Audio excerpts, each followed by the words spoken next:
Something about that morning on Good Morning Britain felt different the second Darragh Ennis sat down. You could sense it in the studio air, that quiet mix of anticipation and genuine warmth as the cameras rolled. Here was the menace himself, the sharp-witted Irish chaser who's become one of the chase's most formidable and likable presences, opening up about a moment that had left so many of us at home replaying the episode in our heads. Not with schadenfreude, but with that strange, empathetic tug you get when someone you root for on screen faces a very human stumble. It wasn't just another game show loss. This was Darragh facing a record-breaking £75,000 payout to a team of 3 contestants after only eliminating one player in the head-to-heads. Jake, Laura, and Frank had built an impressive target of 22, the kind of score that makes even the most confident chaser pause. And in the final chase, the pressure visibly mounted. Early mistakes crept in, the kind that snowballed as Darragh pushed himself to catch up. You could see it in his focus, the way the usual lightning-quick precision met the weight of those high stakes. By the end, the team walked away with £25,000 each, a life-changing win. While Darragh offered gracious congratulations on air, "You set a high target, I wasn't able to match it. Well done, you deserve the money." Watching Darragh reflect on GMB, what struck me most wasn't the recap of the numbers or the questions missed. It was the quiet honesty in how he unpacked it all. There was no defensiveness, no excuses that felt forced. Just a thoughtful acknowledgement of how one early slip, trying to go too quick under the lights, shifted the entire momentum. Many viewers noticed how his tone stayed warm even in defeat, that familiar menace charm laced with real disappointment, not at the contestants, but at the game slipping away. It almost seemed as though the studio on the chase that day held its breath with him, the usual banter giving way to something more raw. As someone who's followed the chase for years, these moments reveal so much about why the show grips us. It's not just the quiz format or Bradley Walsh's brilliant hosting energy. It's the humanity that slips through when the pressure cooker really heats up. Darragh, a former scientist and Oxford researcher who transitioned from contestant to chaser, knows both sides intimately. He once sat in those contestant seats himself, banking strong money only for circumstances to shape the outcome differently.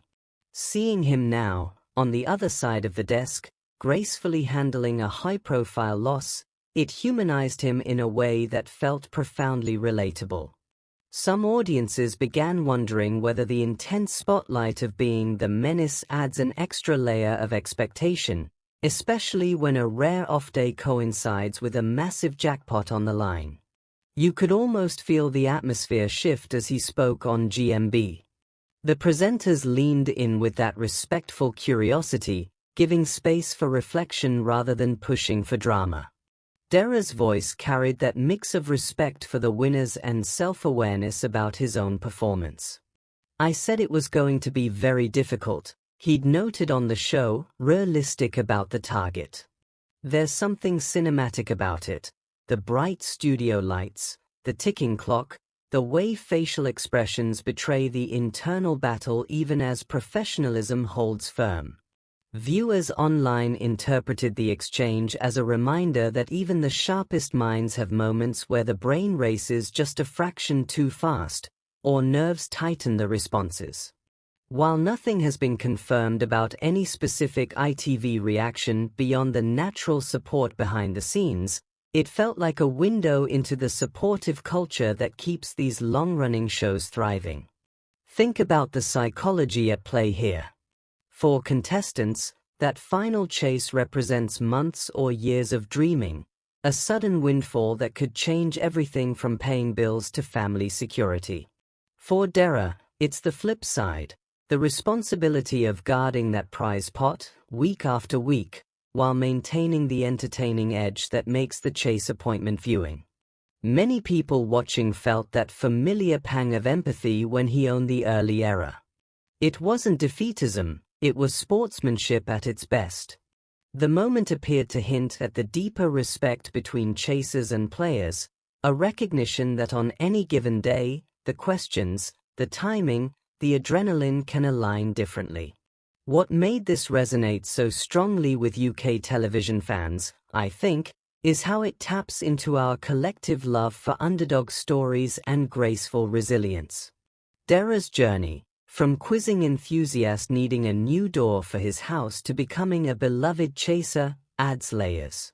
He's not some untouchable quiz machine, he's someone who studied the science of memory and the human brain, yet still navigates the very real emotions of live television.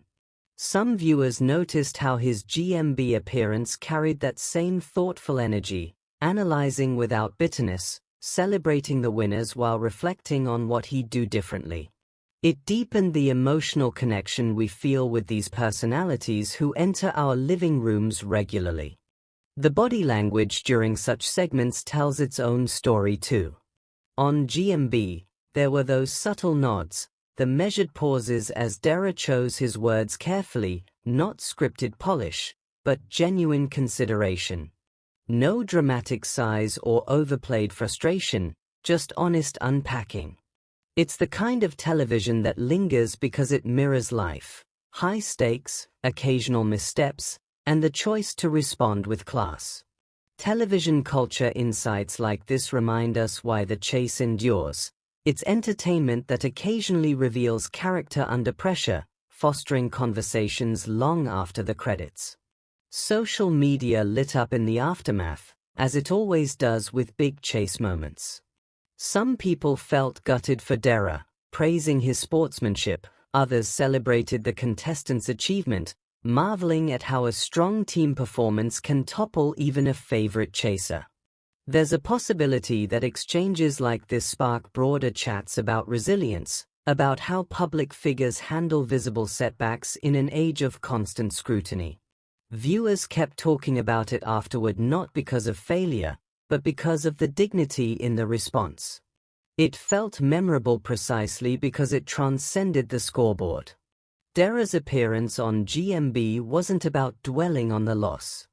It was about context, about the realities of a high-pressure format where every second counts and knowledge meets nerves. You could sense the presenter's admiration for his perspective, the way he framed it as part of the game's unpredictability. That thoughtful delivery invited us all to reflect on our own reactions. Do we root purely for the underdogs, or do we appreciate the balance that makes the show compelling? In the end, what stayed with so many wasn't just the £75,000 headline or the tactical breakdown. It was the emotional texture of the moment, the shift in studio energy, the graciousness exchanged, the reminder that behind the buzzers and spotlights are real people bringing their best. These are the instances that make television feel alive and connective, turning a single episode into something we dissect with friends and family. Perhaps that's why moments like this continue to spark conversation long after the cameras stop rolling. They reveal the heart beneath the competition, the respect, the vulnerability, and the shared thrill of watching skilled people navigate the unexpected. If you caught the GMB segment or the original episode, what struck you most? The contestants' joy, Darragh's poise, or the way it all unfolded with such human authenticity? Drop your thoughts below. I'd love to hear what you noticed and how it landed with you. These are the stories that keep us coming back to our screens, week after week.